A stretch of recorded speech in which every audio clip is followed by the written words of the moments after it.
राधे राधे प्रिय दर्शकों, जिंदगी का सफर चैनल में आपका स्वागत है। श्यामलाल जी की उम्र 80 वर्ष हो चुकी थी। श्यामलाल जी को शांति धाम आश्रम में रहते हुए पूरे 15 साल गुजर चुके थे। 15 साल पहले बड़े प्यार से उनके बेटा और उनकी बहू ने लाकर उन्हें वृद्धा आश्रम में छोड़ा था। तब से कई बार श्यामलाल जी अपने बेटे और बहू से संपर्क करने की कोशिश की, लेकिन उनके बेटे और बहू पलट कर नहीं आए। श्यामलाल जी के साथ अब कई मित्र हो चुके थे। कौशल जी, गोपाल काका, मोहन लाल जी, रामू काका, सबके साथ श्यामलाल जी का समय गुजर जाता था। आज सुबह सोमवार का दिन था। सुबह सुबह 6 बजे नाश्ते का समय था। पहले सब लोग सुबह गार्डन में ठंडी हवाओं में घूमकर आए, फिर नाश्ते की तैयारी करने लगते हैं। श्यामलाल जी नाश्ते के लिए आकर बैठे थे। अभी प्लेट का नाश्ता खत्म हुआ था। ऊपर जाकर आराम करने की इच्छा नहीं हो रही थी। उनके साथी कौशल और गोपाल जी बैठे हुए थे। श्यामलाल जी रोड की तरफ देखते हैं। तभी एक बड़ी सी कार आकर रुक जाती है। उस कार को देखकर श्यामलाल जी को आभास हो जाता है कि आज फिर से कोई व्यक्ति अपने औलाद से दूर हो रहा है। श्यामलाल जी अपने मित्र गोपाल जी, कौशल जी की तरफ कहते हैं, देखो गोपाल भाई, यह गाड़ी जरूर वृद्धा आश्रम के लिए ही आई है। उनके समझ में नहीं आता। गोपाल जी कहते हैं, वृद्धा आश्रम के लिए भाई? कैसे? वृद्धा आश्रम में ये गाड़ी क्यों आएगी?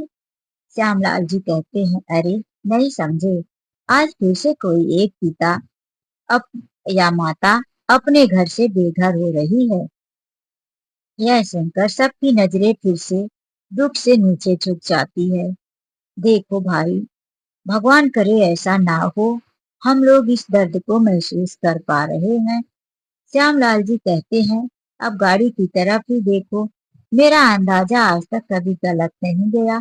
15 सालों का अनुभव मेरे पास है। तभी गाड़ी का गेट खुलता है और सामने के गेट से सूट पैंट पहने हुए एक फैंसी लड़का, महंगे जूते, टाई पहना हुआ कार से उतरकर खड़ा हो जाता है। दूसरे साइड का गेट खुलता है। एक खूबसूरत सी पतली लंबी औरत साड़ी पहने हुए, जिसका नाम सुचिता रहता है, वह भी कार से उतरती है। लड़के का नाम दीपक। दोनों उतरकर पीछे का गेट खोलते हैं। बीच का गेट खोलते ही उसमें से एक बुजुर्ग पुरुष निकल कर आते हैं। यह देखकर श्यामलाल जी फिर इशारा करके कहते हैं, देख लो मोहन भाई, रामू काका, उधर देखो। मैंने सच कहा था ना कि आज फिर से कोई एक माता पिता बेघर हो गए। यह तो पिता को लेकर ही वृद्धा आश्रम में दोनों आए हैं। एक हाथ से वह लड़का, जिसका नाम दीपक रहता है, बीच से बैग निकाल कर पकड़ लेता है और दूसरे हाथ से उस बुजुर्ग का हाथ पकड़ने की कोशिश करता है, जिसका नाम मदन लाल जी था। मदन लाल जी एक बार फिर से कार के पास खड़े हो जाते हैं। दोनों हाथ जोड़कर कहते हैं, बेटा दीपक, ऐसा नहीं हो सकता कि मुझे अपने साथ ले चलो बेटा। मेरा जरा सा भी मन नहीं कर रहा कि मैं वृद्धा आश्रम में जाकर रहूं। बेटा, तुम लोग विदेशी तो जा रहे हो, मुझे अपने घर पर रहने दो। मैं वहां खुद की व्यवस्था कर लूंगा बेटा। और फिर तुम लोग कुछ दिनों के बाद तो आ ही जाओगे। यहाँ मुझे अजनबियों के बीच में मत छोड़ो बेटा, मुझसे नहीं रहा जाएगा। दीपक कहता है, पापा मैंने आपके लिए यहाँ कमरा बुक करवा दिया है, आप टेंशन क्यों ले रहे हो? यहाँ आपको सारी सुविधाएं मिलेगी और आप घर पर अकेले रहकर क्या करेंगे? लेकिन मदन लाल जी का जरा सा भी मन नहीं था कि वह वृद्धा आश्रम में रहे। आगे की तरफ उनके कदम बढ़ नहीं रहे थे। तो उनकी बहू सुचिता कहती है, दीपक यार प्लीज जल्दी करो ना, तुम्हारे पापा के नखरे में कल से देख रही हूँ। कल ही इन्हें लाकर छोड़ गए होते तो अच्छा रहता। अगर यहाँ भी ये नाटक करने लगे तो हमारी फ्लाइट निकल जाएगी। दीपक भी गुस्से से कहता है, पापा सुचिता ठीक ही कह रही है, आप यहाँ भी नाटक करने लगे। कल ही आपने ऐसा ही नाटक किया था कि आज एक दिन रहने दो बेटा, सिर्फ एक रात और अपने घर पे रहने दो। और आपकी वजह से हम लोग कल आपको छोड़ने नहीं आए। पापा चलो। यह कहकर वो दीपक हाथ पकड़कर अपने पिताजी को आगे की तरफ खींचता है।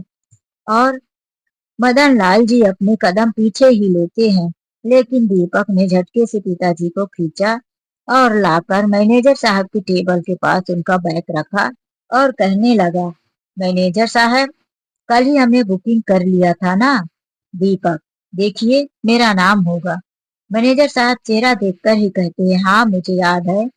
ठीक है, हम इन्हें शिफ्ट करवा देते हैं। दीपक कहता है, हमारे पास समय नहीं है कि हम इनको कमरे तक छोड़कर आए, बाकी का आप संभाल लीजिएगा। यह कहकर वह बैग छोड़ और पिताजी को वहीं छोड़ जाने लगता है। मदन लाल जी फिर से बेटे के पीछे पीछे जाते, बेटा क्या ऐसा नहीं हो सकता कि मुझे भी अपने साथ लेकर चलो? मैं तुम लोगों के साथ वहां तुम लोगों के घर का ही काम कर दिया करूंगा। लेकिन अब दीपक को गुस्सा आ गई। क्या मजाक है पापा, फ्लाइट की टिकट तो हम दोनों की है। फिर आप क्या बच्चों जैसा जिद कर रहे हो? इतनी उम्र हो गई, आपको शर्म नहीं आती? बिना टिकट के आप फ्लाइट में जाओगे? यहीं रहो, हम लोग जल्दी आकर आपसे मिल लेंगे। मदन लाल जी का एक भी बस ना चला। दीपक और सुचिता उन लोगों को छोड़कर इस तरह से चले गए जैसे कोई उनके सिर पर बोझ रखा हो और फेंक कर बड़ा आराम महसूस कर रहे हो। दोनों ने फटाक से कार में बैठा और दीपक ने कार स्टार्ट किया। धूल उड़ाती हुई कार तेजी से निकल गई। मदन लाल जी की आंखों में आंसू थे, बहकर बाहर आ रहे थे। वह अभी भी कार की तरफ देख रहे थे। बैग कहाँ है, क्या है, इस बात का उन्हें खबर ही नहीं। लेकिन वह ये सोच रहे थे कि शायद अभी मेरा बेटा लौट कर आएगा और मुझसे कहेगा, पापा मैं बड़ी गलती कर दिया, आपको नहीं छोड़ सकता। उनका अंदर से हृदय कांप रहा था। उनके जी में बार बार लग रहा था कि काश मेरा बेटा मुझे यहाँ से ले चले। तभी उनके पास श्यामलाल जी आकर कहते हैं, भाई दुखी मत हो, हम सब आपके जैसे ही हैं। आइए, कौन सा कमरा है आपका? वहां बैठे मैनेजर साहब कहते हैं कि इनका फर्स्ट फ्लोर में ही कमरा है, ले जाइए, कमरा नंबर 4 में इनका बेड बुक है। मदन लाल जी श्यामलाल जी के साथ ऊपर चले जाते हैं। श्यामलाल जी उनके साथ उनके कमरे में जाकर बैठते हैं। साथ में कौशल जी, गोपाल जी, मोहन लाल जी और रामू काका भी जाते हैं। सब लोग उनके साथ जाकर उनको मन बहलाने की कोशिश करते हैं, लेकिन मदन लाल जी का मन नहीं लग रहा था। वह किसी से बातें नहीं करते। उनका गला रूंधा हुआ था। ऐसा लग रहा था कि वह ज्यादा बोलेंगे तो उनसे चिल्लाकर रुलाई आ जाएगी। यह बात श्यामलाल जी समझ रहे थे। उन्होंने कहा, चलो दोस्तों, हम लोग चलते हैं और मदन भाई को यहाँ कुछ समय के लिए अकेला छोड़ देते हैं। मदन लाल जी बेड पर बैठे रहे, रोते रहे। काफी समय गुजर गया। दोपहर खाने का टाइम हुआ, क्योंकि मदन लाल जी के आने से पहले ही नाश्ते का समय तो निकल गया था। अब खाने के लिए जब बुलाने आए तो मदन लाल जी ने कहा, मुझे भूख नहीं है, मैं खाना खाने नहीं जाऊंगा। जो लड़का खाने के लिए बुला रहा था उसने कहा, अंकल यदि आप अभी खाना खाने नहीं आए तो यहाँ पूरे दिन फिर खाना नहीं मिलेगा। आप लोगों को खाना शाम को 7 बजे ही मिलेगा। मदन लाल जी ने कहा, बेटा मुझे भूख नहीं है, मैं नहीं आऊंगा। वह अपने बेड पर बैठे रोते रह गए। उनके कमरे में और भी 2 बेड थे। उन लोगों ने भी कहा कि चलो, लेकिन मदन लाल जी एक नहीं सुने। वह दोपहर में खाना खाने नहीं आते और उनके साथ के सभी लोग खाने चले आते हैं। मदन लाल जी अपना बैग खोले। बैग में उन्होंने अपने बेटे, अपने बहू और अपनी पत्नी की फोटो लेकर आए थे। उसे देखकर वह रोते रह जाते हैं। बेटा क्यों अपने पापा को यहाँ छोड़ दिया? घर में ही रहने देता, तुम सबकी यादें तो थी। यहाँ मुझे बहुत अकेलापन लग रहा है। बेटा मैं कैसे जी पाऊंगा? मुझे नहीं लगता कि मैं कुछ दिनों तक यहाँ जिंदा रह भी पाऊंगा। लेकिन उनके बेटे को क्या पड़ी थी, मरो या जियो। उनका बेटा तो कब का फ्लाइट में चढ़कर उड़ गया था। विदेश में जाकर मजे करने के लिए खुशियों से उसके मन में उमंगे उड़ रही थी। बहू भी काफी खुश थी और मदन लाल जी भूखे प्यासे वृद्धा आश्रम में बैठे थे। ऐसे ही मदन लाल जी को कुछ खाए बिना 2 दिन गुजर गया था। उनकी तबीयत भी खराब होने लगी थी। खाने भी जबरदस्ती आए वो, लेकिन उनके मुंह में निवाला अंदर गया ही नहीं। वहां के मैनेजर आकर समझाते, अंकल जी, आपको भूख प्यास नहीं लगती तो फिर आप कैसे यहाँ रह पाएंगे? देखिए, आप नहीं खाएंगे तो बीमार हो जाएंगे। मदन लाल जी ने कहा, मुझे भूख नहीं लगती, मैं मर जाना चाहता हूँ। मेरा मन नहीं लगता यहाँ। सारी उम्र मैं अपने बच्चे और अपने घर में रहा। मुझे सबकी यादें आती है। इस उम्र में अजनबियों के बीच लाकर बेटे ने मुझे छोड़ दिया है। मैनेजर समझाते हैं, अंकल जी, ये कोई अजनबी नहीं है, आपकी उम्र के ही है। और देखिए, आपके जैसे ही घर से लाकर यहाँ छोड़े गए लोग हैं। आप मरकर भी क्या साबित कर सकते हैं? आपका बेटा आपके मरने पर भी नहीं आएगा। अब तो वह विदेश चला गया है। उसे कोई फर्क नहीं पड़ता आप मरे या जिए। अब आपकी मर्जी है। आप अपने बेटे की यादों में मरना चाहते हैं, भूखे होकर बीमार होकर तड़पना चाहते हैं, दर्द सहना चाहते हैं, या कि खा पी कर अपने शरीर को तंदुरुस्त कर अपने जीवन की नई शुरुआत करना चाहते हैं। मदन लाल जी सोचते रह गए, लेकिन उनको कुछ समझ में नहीं आ रहा था कि क्या करे। क्या कोई इस उम्र में जीवन की नई शुरुआत करता है? अब 70 साल का हो चुका हूँ, कौन सी नई जीवन की शुरुआत करूंगा? शरीर में तो शक्तियां नहीं रह गई। बेटे और परिवार को कमाने खिलाने के लिए पूरी ताकत चली गई, बूढ़ा हो गया हूँ। मदन लाल जी मन में सोच रहे थे, कभी सोचा था कि मरने की उम्र में जिंदगी की नई शुरुआत करूंगा? वह रात भर सोचते रह गए, आंखों से आंसू बहते रह गए। दिन श्यामलाल जी, कौशल जी, मोहन जी फिर से जाते हैं और कहते हैं, ऐसे कब तक चलेगा मदन भाई? आप ऐसे भूखे प्यासे रहेंगे अच्छा नहीं है। समझाते हैं, देखिए, हम लोग भी ऐसे ही हैं, कोई भी औलाद नहीं है। हमारी भी औलाद है और हमें भी यहाँ इसी तरह से छोड़ा गया है। यदि आप अपने को तकलीफ देना चाहते हैं तो बेशक दीजिए, लेकिन आपको तकलीफ हो इसका एहसास आपके बेटे बहू को नहीं होगा। सबके लाख समझाने पर 3-4 दिन के बाद मदन लाल जी खाना खाने जाते हैं। थोड़ा थोड़ा दोस्तों से बात करते हैं, धीरे धीरे घुलने मिलने लगते हैं। अब श्यामलाल जी उनको खूब समझाते हैं और मदन लाल जी हफ्ते भर में थोड़ा सा मुस्कुराने भी लगते हैं। धीरे धीरे समय गुजरा। 1 महीना गुजर गया, 2 महीना गुजर गया। अब मदन लाल जी अंदर तो उनके कलेजे में टीस तो उठती ही थी। जब अपने घर, अपनी पत्नी और अपने बच्चे की याद आती थी। बच्चा मतलब उनका बेटा दीपक, जिसे उन्होंने कितनी मेहनत से पढ़ा लिखा कर और इंजीनियर बनाया। कंपनी ने ट्रेनिंग के लिए विदेश भेज दिया। पिता को छोड़कर वह विदेश चला गया। मदन लाल जी 2 महीने वहां रह चुके थे, लेकिन उनके बेटे का ना एक बार फोन आया और ना पिता की हाल पूछा। मदन लाल जी ने कई बार अपने बेटे से बात करने के लिए कोशिश भी की, तो बेटे का नंबर ही बंद आ रहा था, क्योंकि वहां पर जाकर दीपक ने अपना दूसरा नंबर चालू करवा लिया था। मदन लाल जी को बहुत दुख हुआ। बेटे की ऐसे हरकतों से उनका दिल टूट गया। मदन लाल जी को वृद्धा आश्रम में रहते हुए अब 2-3 महीने गुजर चुके थे। थोड़े मोड़े उनके दोस्तों के साथ अब बातें भी होने लगी थी। उनकी उम्र के लोगों के साथ बैठकर वह अपना दुख सुनाते, उनका दुख सुनते और अब पहले जितना उदास नहीं रहते थे। मदन लाल जी एक जगह बैठ नहीं पाते थे। उनका मन चंचल था, भले ही शरीर बूढ़ा और कमजोर था। मदन लाल जी एक दिन वृद्धा आश्रम के गार्डन में घूमने निकल जाते हैं। वहां पे फूल पौधे और कुछ घासें थी। मदन लाल जी वहां से घूमते घामते वापिस आते हैं। खाने की खुशबू आ रही थी, रसोई की तरफ चले जाते हैं। वहां पर 3 लोग खाना बना रहे थे। मदन लाल जी का मन किया कि वह रसोई में मदद करे। जाकर कहने लगते हैं, आज क्या बन रहा है? सब्जी कैसी बन रही है? रसोई में से एक हलवाई ने कहा, आज सब्जी आलू टमाटर और सूखे हुए मटर को भिगोकर बनाई जा रही है। 1 बजे तक आप लोगों को खाना मिल जाएगा। मदन लाल जी ने कहा, ऐसी बात नहीं है, मैं खाने के लिए नहीं आया हूँ, मुझे इतना भूख नहीं है, मैं आपकी मदद करने आया हूँ। मेरा मन कह रहा है कि आज मैं आपके किचन में काम करूं।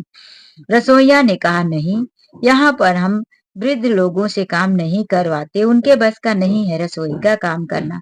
आपको काम करना ही है तो आप पार्क में जाके थोड़े बहुत पत्तियां साफ कर लो, घासें हटा दो, ये काम सरल रहेगा।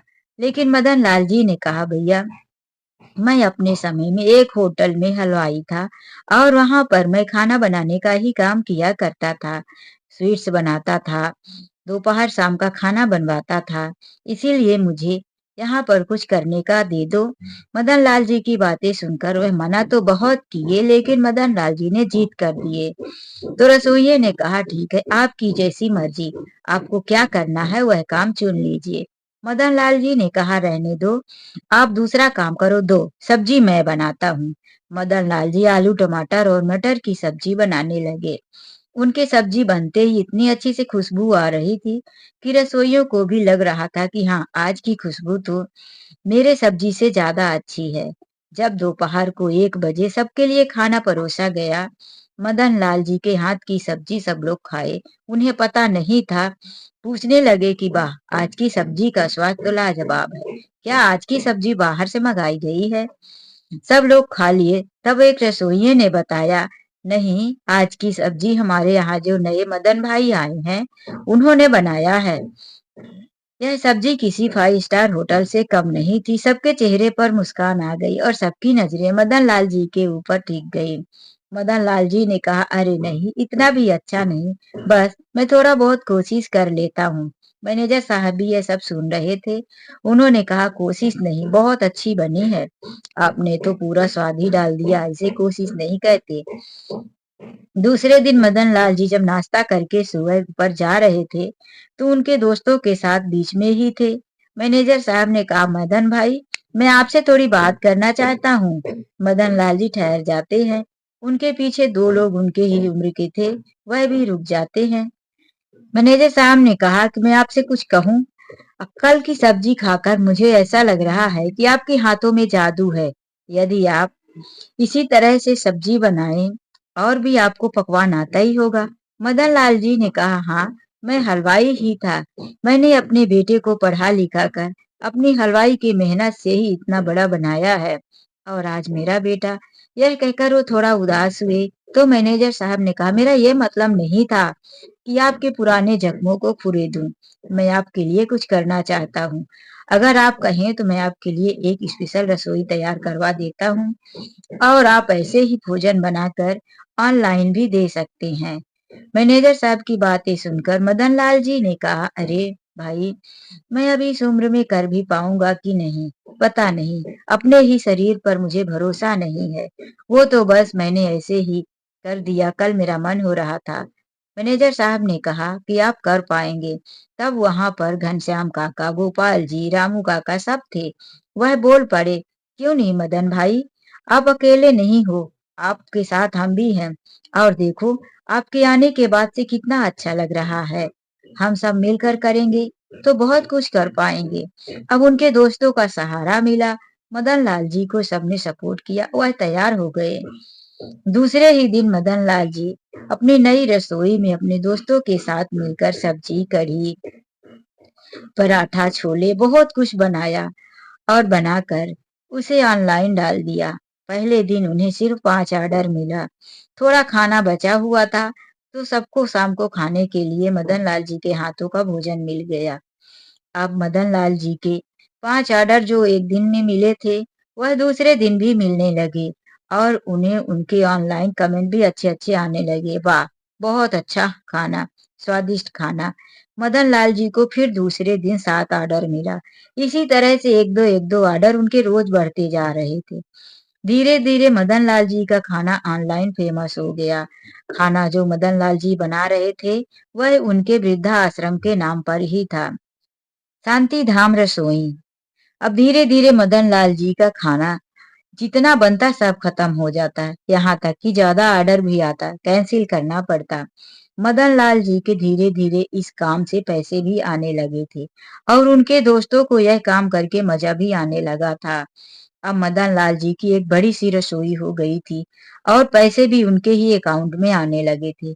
मदन लाल जी अपने ही पैसों से अब वृद्धा आश्रम की भी स्थिति बदलने लगे थे। जहाँ वृद्धा आश्रम में फटे पुराने बिस्तर और चादर हुआ करती थी, अब मदन लाल जी की वजह से वहां पर नई और अच्छी चादरें, अच्छे गद्दे, जहां टूटी फूटी टेबल कुर्सी थी, वहां पर अब साफ सुथरी और नई कुर्सी आ चुकी थी।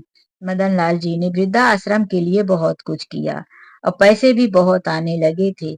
अपने लिए भी लिया, वृद्ध लोगों की दवाइयों में खर्च। मदन लाल जी अब उस वृद्धा आश्रम के लिए एक सहारा भी बन गए थे। सब दोस्त मिलकर काम कर रहे थे। यह काम करते हुए मदन लाल जी को साल गुजर गया। मदन लाल जी के स्वास्थ्य में भी सुधार आया।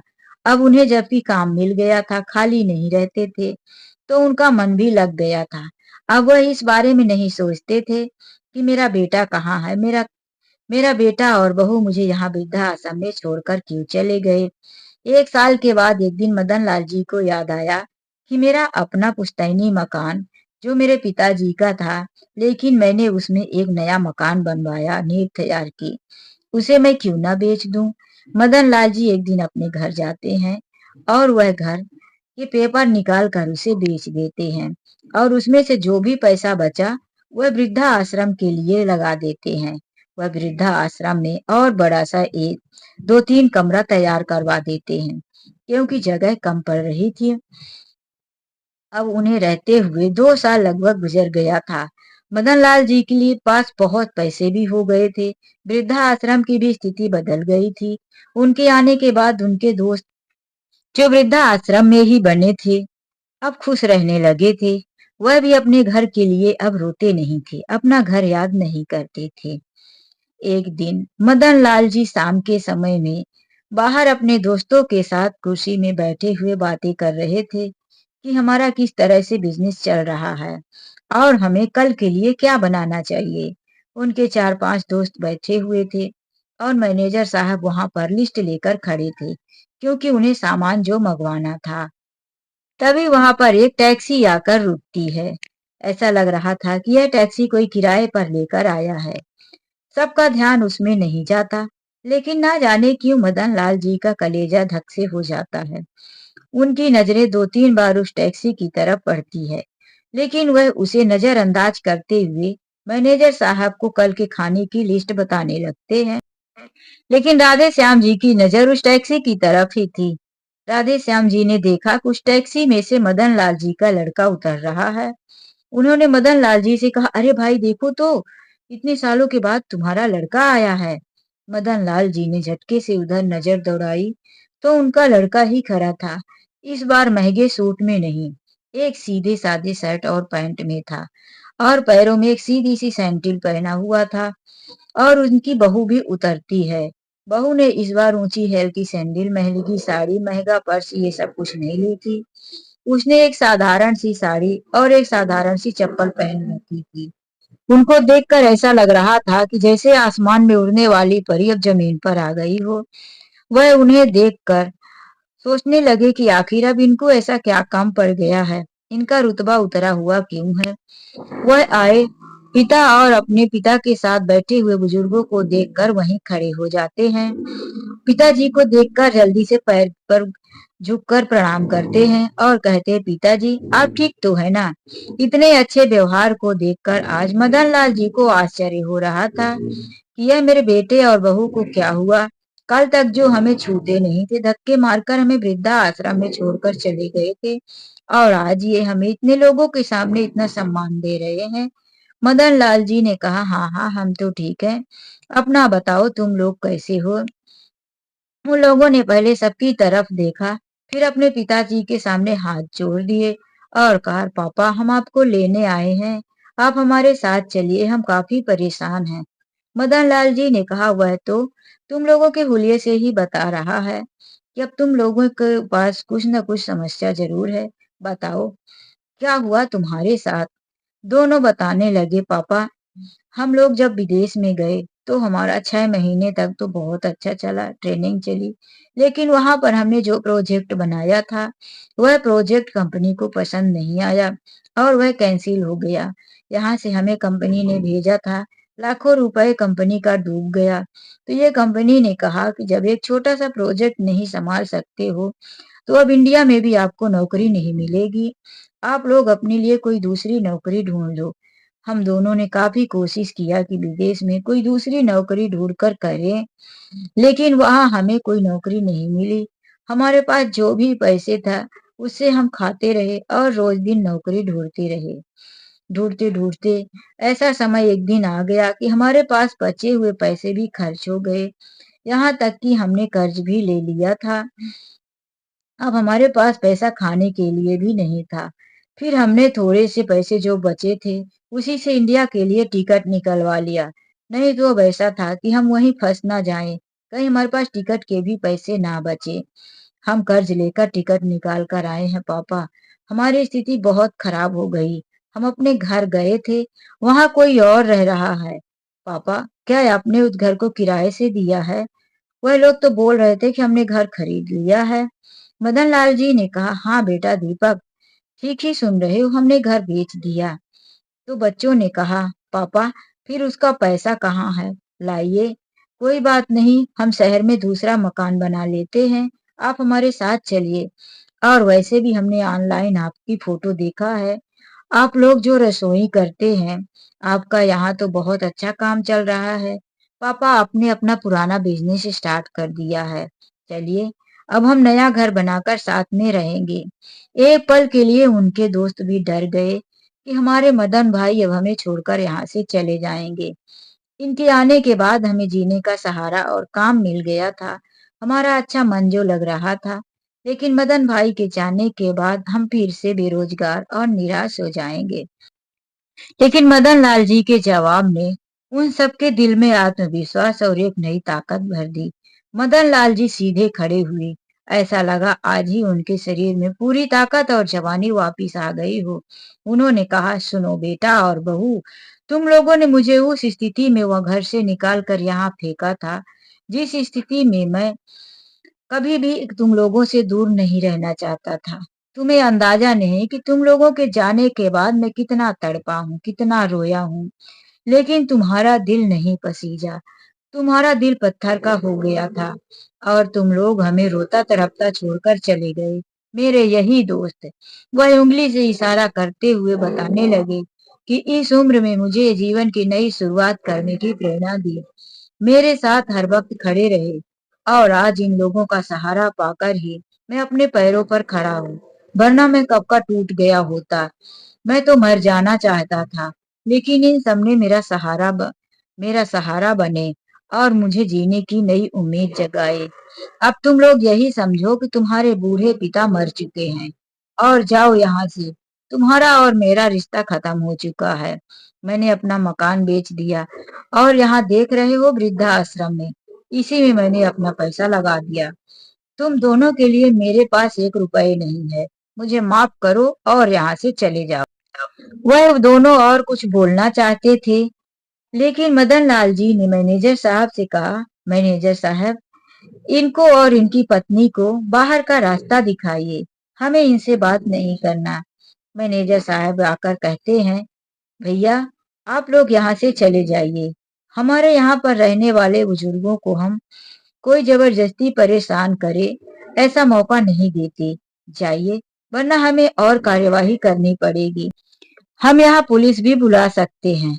हमारे एक फोन पर यहाँ पुलिस जल्दी ही आ जाती है, क्योंकि उनको पता है कि यहाँ वृद्ध और कमजोर लोग रहते हैं और उन्हें कोई परेशान ना करे। अब दोनों बेटा और बहू अपना सर झुकाए अब तक जो किराए की टैक्सी लेकर आए थे उसी में बैठकर वापस चले जाते हैं। मदन लाल जी के लिए उनके सभी दोस्त खड़े होकर तालियां बजाने लगते हैं। धन्यवाद मदन भाई, आपने अपने बेटे और बहू को अच्छा सबक सिखाया और अच्छी सीख दी। जब आपके बेटे बहू आपको कचरा समझकर फेंक कर चले गए थे, लेकिन उन्हें क्या पता था जो फेंक रहे हैं घर से वह कचरा नहीं हीरा है। और जब आपकी कीमत पता चली तो लेने चले आए, अब उनका कोई अधिकार नहीं बनता। मदन लाल जी उनकी बातों में सहमति देते हुए कहने लगे, हाँ भाई बिल्कुल, जैसा उन लोगों ने किया है किसी दुश्मन के साथ भी उनकी औलाद ना करे। तो दोस्तों, यह कहानी आप लोगों को कैसी लगी, लाइक और कमेंट करके जरूर बताएं।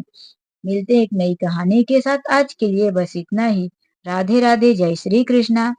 बताइए मदन लाल जी ने अपने बेटे और बहू के साथ सही किया या गलत? आप अपने विचार कमेंट करके जरूर बताएं, हमें आपके कमेंट का इंतजार रहेगा।